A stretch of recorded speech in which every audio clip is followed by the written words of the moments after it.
আজি আমি আৰম্ভ কৰিব খোজা পাঠটোৰ নাম হ'ল গ্ৰিফিথৰ পৰীক্ষা ব্যাকটেৰিয়েল ট্ৰান্সফৰমেশ্যন বা ব্যাকটেৰিয়াৰ ৰূপান্তৰণ সম্বন্ধে গ্ৰিফিথ নামৰ এজন বিজ্ঞানীয়ে কৰা এটা পৰীক্ষাৰ বিষয়ে আজি আমি আলোচনা কৰিব ওলাইছো 1928 চন এজন ব্ৰিটিছ ব্যাকটেৰিয়লজিষ্ট তেখেতৰ নাম আছিল ফ্ৰেডৰিক গ্ৰিফিথ সেই সময়ত নিউমোনিয়া এটা মাৰাত্মক বেমাৰ আৰু নিউমোনিয়া ৰোগৰ কাৰণে ভ্যাকচিন প্ৰস্তুত কৰাৰ কামত গৱেষণা আৰম্ভ কৰিছিল ফ্ৰেডৰিক গ্ৰিফিথ নামৰ এই বিজ্ঞানীজনে আৰু এই বিশেষ গৱেষণাটোৰ কাৰণে তেখেতে বাছি লৈছিল স্ট্ৰেপ্টোককাছ নিউমোনি নামৰ এটা বিশেষ ব্যাকটেৰিয়া যিটো ব্যাকটেৰিয়া নিউমোনিয়া ৰোগ সৃষ্টি কৰে আৰু কিছুমান মাইছ বা গিনিপিগ আৰু এই গিনিপিগ আৰু মাইছ বিলাকৰ দেহৰ ভিতৰত ইনজেকশন হিচাপে তেখেতে ব্যাকটেৰিয়া সমূহ প্ৰয়োগ কৰিছিল আৰু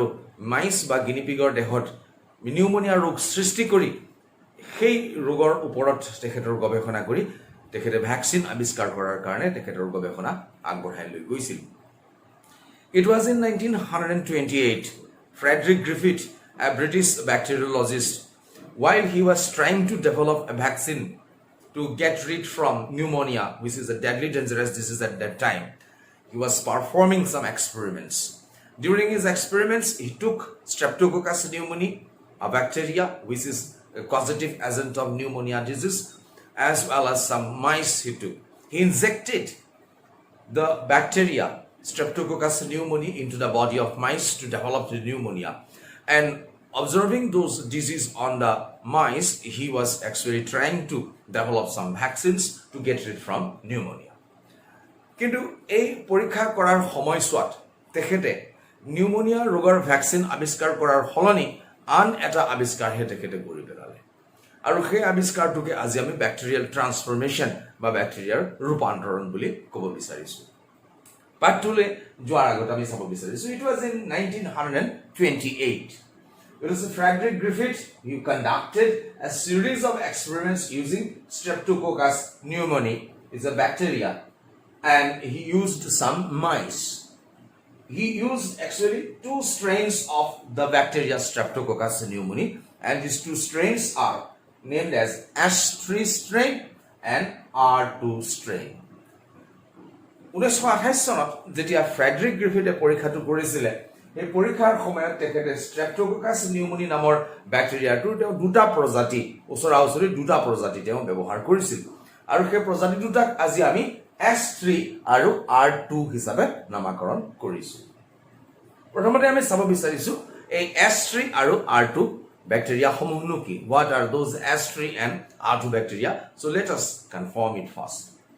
so S3 is actually a type of or you can say strain of Streptococcus pneumoniae as well as R2 is also a strain of Streptococcus pneumoniae bacteria what is the difference the difference is that S3 bacteria S3 type of bacteria of the Streptococcus pneumoniae they are smooth in appearance It is because of a polysaccharide coat around the cell of the bacteria. Bacteria বিলাকৰ দেহৰ বা কোষটোৰ ওপৰত এটা polysaccharide বা বহু শৰ্কৰাৰ আৱৰণ থাকে আৰু সেই আৱৰণটো থকাৰ কাৰণে এই ব্যাকটেৰিয়া বিলাকক স্মুথ বা মসৃণ হিচাপে দেখা পোৱা যায় স্মুথ শব্দটোৰ পৰা আমি S নামটো ইউজ কৰিছো and টাইপটোৰ নাম দিছে S3 And the R2 type, they are rough bacteria. Khota বা rough বুলি কোৱা হৈছে khota এই কাৰণে because they are rough in appearance because they do not have the polysaccharide coating. কোষৰ ওপৰত বহু শৰ্কৰাৰ সেই বিশেষ প্ৰলেপটো নাথাকে যাক আমি ক্যাপসুল বুলি কওঁ আৰু ক্যাপসুলটো নাথাকে কাৰণে ব্যাকটেৰিয়া সমূহক বাহিৰৰ পৰা চালে আমি khota হিচাপত দেখা পাম rough in appearance and for that reason they are named as R2 rough So there is R2 smooth, so it is R3. Second difference we will get that S3 strain of Streptococcus pneumoniae bacteria are virulent, means pathogenic, বিষাক্ত আৰু ইহঁতে যিকোনো প্ৰাণীৰ দেহত বা হস্তৰ দেহত pneumonia ৰোগ সৃষ্টি কৰিব পাৰে আৰু R2 it is avirulent means non pathogenic ই কোনো ৰোগ সৃষ্টি কৰিব নোৱাৰে গতিকে আমি দেখা পালো S3 strain আৰু R2 strain where S3 are smooth bacteria but they are virulent and R2 are rough bacteria and they are avirulent. আমি ছবিবোৰ চাব বিচাৰিছো. This is S3 type of Streptococcus pneumoniae bacteria. Green color যিখিনি portion সেইটোৱে হ'ল ব্যাকটেৰিয়াটোৰ original শেলটো আৰু এই green কালাৰৰ ওপৰত আমি ৰঙা ৰঙৰ যেটো কোটিং দেখা পাইছো that is the capsule of the bacteria and that capsule is made up of polysaccharide. আনহাতে R2 type ব্যাকটেৰিয়াটোত আমি কেৱল শেলটোকে দেখা পাইছো but this shell does not have any polysaccharide coating, that is capsule is not present. So এই bacteria দুইটা strain আৰু মাইস বিলাকক লৈ ফ্ৰেডৰিক গ্ৰিফিথে তেখেতৰ পৰ্যায়ক্ৰমে পৰীক্ষাটো আগবঢ়াই নিছিলে. আমি পৰীক্ষাটোলৈ যোৱাৰ আগত দুটা কথা জানিব বিচাৰিছো. When Griffith actually cultured these two strains of bacteria in petri dish, he found that the presence or absence of the polysaccharide capsule is a hereditary character of this bacteria, Streptococcus pneumoniae. এই bacteria একেটাই bacteria Streptococcus pneumoniae কিন্তু ইয়াৰ দুটা প্ৰজাতি আমি দেখা পাইছো S3 আৰু R2. ইয়াত S3 আমি এটা ক্যাপসুল দেখা পাইছো পলিস্যাকাৰাইডৰ where R2 এই ক্যাপসুলটো নাথাকে. গ্ৰিফিথে কিন্তু পৰীক্ষা কৰি চাব বিচাৰিছিলে যে এই ক্যাপসুল থকা বা নথকা চৰিত্ৰটো জেনেটিক হয় নে নহয় আৰু সেই কাৰণে পৃথকে পৃথকে সেপাৰেটলি Griffith cultured these two bacteria into separate petri dish and allowed them to reproduce. আৰু পৰৱৰ্তী সময়ত দেখা গল যে S3 টাইপ বিলাকে পৰৱৰ্তী প্ৰজন্মত যিবোৰ নতুন সন্তান জন্ম দিছে প্ৰতিটো প্ৰজন্মত দেখা পোৱা S3 ব্যাকটেৰিয়াৰ নতুন প্ৰজন্ম বিলাকৰ দেহটো S3 ব্যাকটেৰিয়াৰ নিচিনাকৈ পলিস্যাকাৰাইডৰ ক্যাপসুলটো থাকে. It means that presence of capsule around the S3 bacteria cell is a genetic character. Means all S3 type of Streptococcus pneumoniae produces only S3 type of bacteria with the polysaccharide coat. Whereas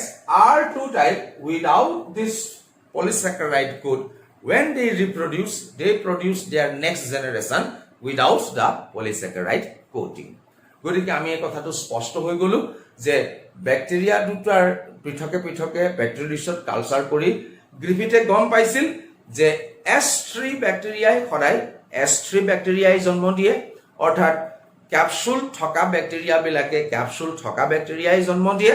আৰু R2 type ব্যাকটেৰিয়াই R2ই জন্ম দিয়ে অৰ্থাৎ capsule বিহীন bacteria বিলাকে capsule বিহীন ব্যাকটেৰিয়াকেই জন্ম দিব. গতিকে ক্যাপসুল থকা বা নথকা গুণ দুটা ব্যাকটেৰিয়াৰ জেনেটিক ক্যাৰেক্টাৰ বংশগত চৰিত্ৰ. So as the S3 pneumococcus are pathogenic, they are capable of producing pneumonia in the host cell.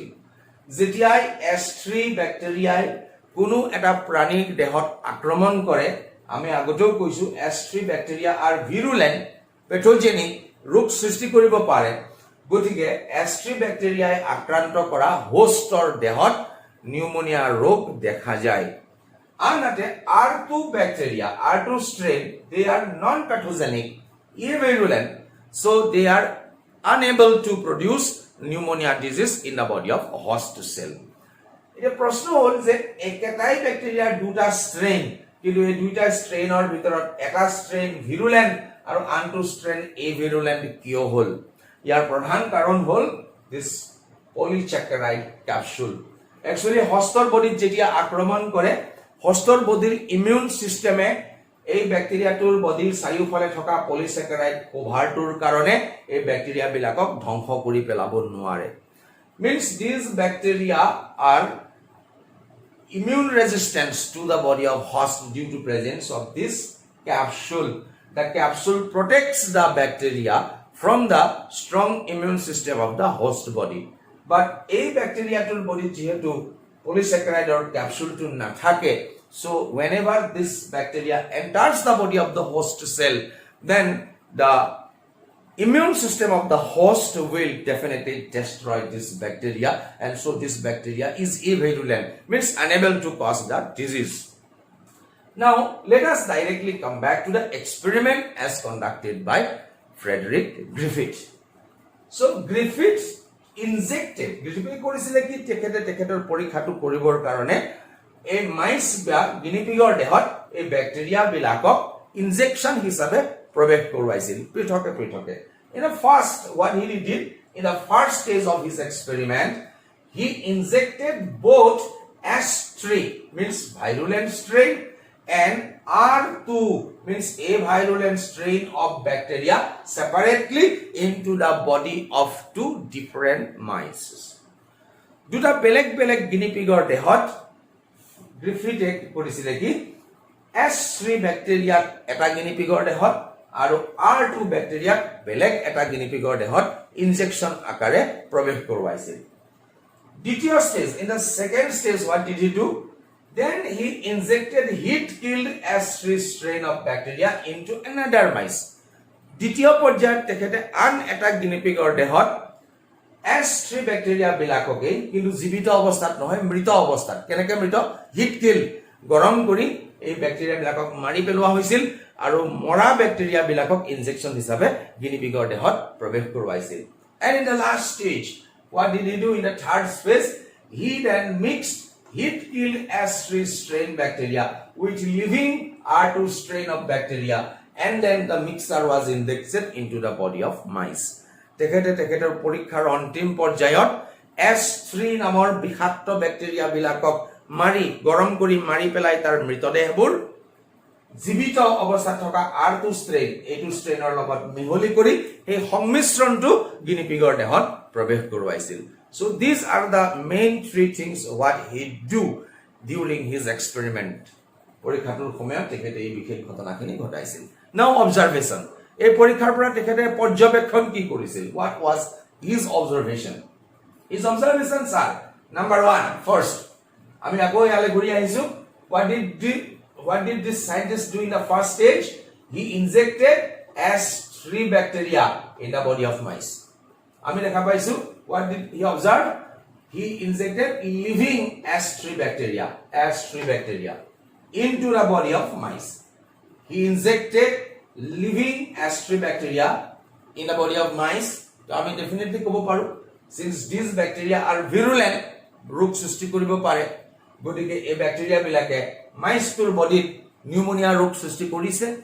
আৰু কিছুদিন নিউমোনিয়া ৰোগত ভুগি গিনিপিগটো মৃত্যু ঘটিছে that is to say that when live or living S3 bacteria they were injected into the body of mice developed pneumonia and the mice died সাধাৰণ কথা এটোৱে দেখা পোৱা যাব but in the second stage what did he do in the second stage he took live R2 strain জীৱিত bacteria but they are avirulent অবিষাক্ত they cannot produce pneumonia disease আৰু এইবিলাকক inject কৰা হৈছিল মাইছৰ বডিত গতিকে obviously since they are avirulent the mice will survive গতিকে এই দুইটা অবজাৰভেশনৰ পৰা এটা কথা গম পালো this bacteria can kill the mice but this bacteria cannot kill the mice S3 strain can kill the mice R2 strains cannot kill the mice so in the third stage what did he do আমি আগতে গম পাইছো this strain can kill the mice so what did he do he killed the bacteria আগতে bacteria বিলাকক মাৰি পেলোৱা হ'ল কেনেকৈ হিট কিলিং গৰম কৰি পেলোৱা হৈছিল ব্যাকটেৰিয়াৰ মিশ্ৰণটো কালচাৰ মিডিয়ামটো যাৰ ফলত ব্যাকটেৰিয়াবোৰ মৰি গ'ল আৰু মৰি যোৱা ব্যাকটেৰিয়া বিলাক that is the dead bodies of the virulent bacteria he injected into the body of mice and definitely since the bacteria were dead যেহেতু ব্যাকটেৰিয়া বিলাকে মৃত আছিল so dead bacteria cannot produce the disease যেহেতু ব্যাকটেৰিয়াবোৰ মৃত সিহঁতে মাইছৰ বডিত কেতিয়াও বেমাৰ সৃষ্টি কৰিব নোৱাৰে and that's why the mice survived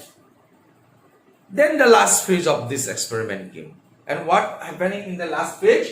আমি পাইছো যে last phase he mixed heat killed S3 strain with living R2 strain অন্তিম পৰ্যায়ত তেওঁ কৰিলে কি living R2 strain bacteria a virulent remember this bacteria cannot produce the disease বেমাৰ বা ৰোগ সৃষ্টি কৰিব নোৱাৰা এই ব্যাকটেৰিয়া বিলাকৰ জীৱিত অৱস্থাত ৰখা হৈছিল আৰু লগলগোৱা হৈছিল কাক হিট কিল্ড S3 strain এই ব্যাকটেৰিয়াবিলাকে ৰোগ সৃষ্টি কৰিব পাৰে কিন্তু জীৱিত অৱস্থাত কিন্তু ইয়াক মাৰি পেলোৱা হৈছে hit kill so heat killed S3 strain remember heat killed S3 strain cannot produce disease so mice survive and living R2 strain ইহঁতো কি কৰিছিল ৰোগ সৃষ্টি কৰিব নোৱাৰে so mice survive so he mixed these two what he mixed living R2 strain and heat kill S3 strain. এই দুইটা mix করা আছে living R2 and heat kill S3 means second category use করা ব্যাকটেৰিয়াবোৰ আৰু third category ইউজ কৰা bacteria বিলাক লগ লগাই লৈছিল he combined this. What were the results before? Mice survived. Why? Because pneumonia will be never caused in the mice. আৰু এই দুইটা bacteria একেলগে লগ লগাই he again injected this into the body of mice. So what should have been the result? The result definitely should have been the mice should have survived. যেহেতু আমি আগতেও পাইছো এই দুইটা ব্যাকটেরিয়াই মাইছৰ দেহত ৰোগ সৃষ্টি কৰিব নোৱাৰে আগতে দেখা পাইছো মাইছ সাৰ্ভাইভ গতিকে দুইটা একেলগে লগ লগাই মাইছৰ বডিত ইনজেক্ট কৰাৰ পিছতো Griffith was expecting the same result. The mice definitely would survive, but making that Griffith surprised what happened. Few days later, the mice developed pneumonia and the mice died. Mice were মৰি গ'ল আৰু যেতিয়াই মাইছবোৰ মৰি গ'ল তেতিয়াই গ্ৰিফিথৰ confusion আৰম্ভ হ'ল আৰু পৰীক্ষাটো এটা আন ৰাস্তাত গতি কৰিলে কিহৰ কাৰণে আন ৰাস্তাত গতি কৰিলে এই কথাখিনি চাবৰ কাৰণে আমি চাব বিচাৰিছো এই মাইছটো যেতিয়া মৰি গ'ল due to administration of living R2 strain A virulent heat kill S3 strain virulent but dead cannot produce the disease দুইটাৰ মিক্সাৰত মাইছ মৰি গ'ল গতিকে মাইছৰ হাৰ্টৰ পৰা মৃত মাইছটো ফ্ৰেশলি কিল্ড মাইছটোৰ হাৰ্টৰ পৰা কিছু ব্লাড চেম্পল কালেক্ট কৰিলে ফ্ৰেডৰিক গ্ৰিফিথে আৰু এই ব্লাড চেম্পলত তেওঁ দেখা পালে there is the presence of living S3 strain bacteria. Very surprising. কারণ আমি কৈছে S3 strain bacteria বিলাক লোৱা হৈছিল কেনেকৈ heat killed গতিকে এই মাইছটোৱে কেৱল dead bodies of S3 bacteria পাইছিল আৰু living R2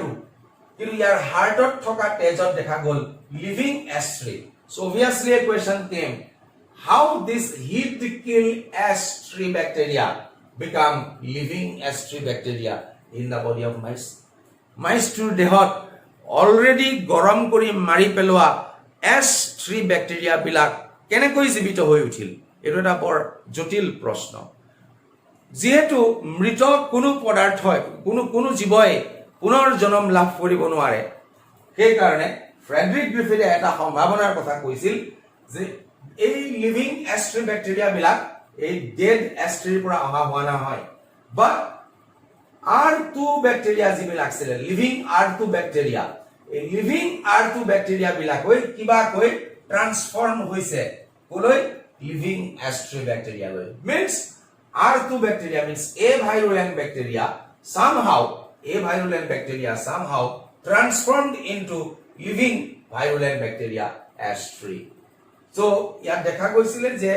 এই ডেড ব্যাকটেরিয়া বিলাকক মালি পেলোৱা হৈছিল ঠিকই কিন্তু ব্যাকটেৰিয়াৰ সেলটোৰ ভিতৰত S3 ব্যাকটেৰিয়াৰ সেলটোৰ ভিতৰত definitely এনেকুৱা কিবা এটা ৰাসায়নিক পদাৰ্থ আছিল definitely there is some chemical substance in presence of which the living R2 strain of bacteria means a virulent bacteria have been transformed to living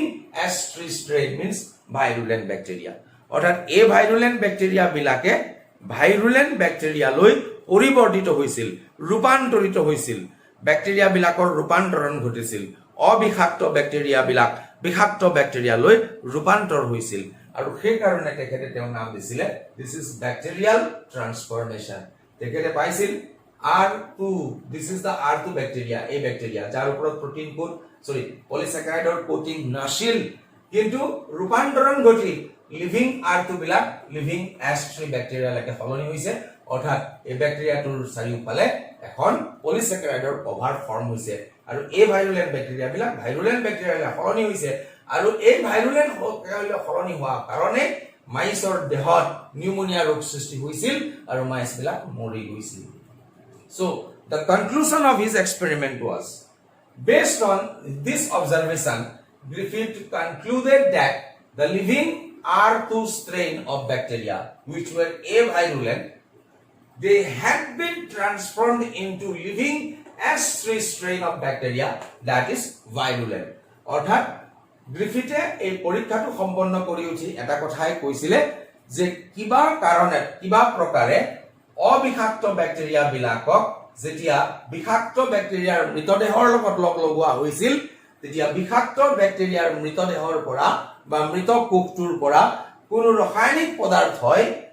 R2 bacteria বিলাক যিবিলাক অবিষাক্ত ব্যাক্টেৰিয়া সেইবিলাকক বিষাক্ত ব্যাক্টেৰিয়ালৈ ৰূপান্তৰিত কৰিছিল আৰু এই ৰূপান্তৰণ প্ৰক্ৰিয়াটোকে তেখেতে নাম দিছিল ব্যাক্টেৰিয়াল ট্ৰান্সফৰমেশন so bacteria that is for which the mice develop the pneumonia and die এই অবিষাক্ত বা R2 এ ভাইৰুলেন্ট ব্যাক্টেৰিয়া বিলাক S3 বা ভাইৰুলেন্ট ব্যাক্টেৰিয়ালৈ সলনি হৈ যোৱাৰ কাৰণে মাইছটো এই পৰীক্ষাটোত মৰিব নালাগিছিল কিন্তু মাইছটো মৰি গৈছিল সো এইখিনি আছিল গ্ৰিফিথৰ পৰীক্ষাটোৰ মূল কথা কিন্তু গ্ৰিফিথে এই পৰীক্ষাটো কৰাৰ সময়ত তেখেতৰ মূল উদ্দেশ্য ব্যাক্টেৰিয়াল ট্ৰান্সফৰমেশন আৱিষ্কাৰ কৰাটো নাছিল তেখেতৰ মূল উদ্দেশ্য আছিল নিউমোনিয়া ৰোগৰ ভ্যাকচিন তৈয়াৰ কৰা কিন্তু নিউমোনিয়া ৰোগৰ তেখেতে ভ্যাকচিন তৈয়াৰ কৰিব নোৱাৰিলে তাৰ ফলনি তেখেতে আন এটা প্ৰশ্নৰে সমাধান দিলে যে ব্যাক্টেৰিয়াৰ ট্ৰান্সফৰমেশন সম্ভৱ however Griffith could not find out how this transformation occurred in the body of the bacteria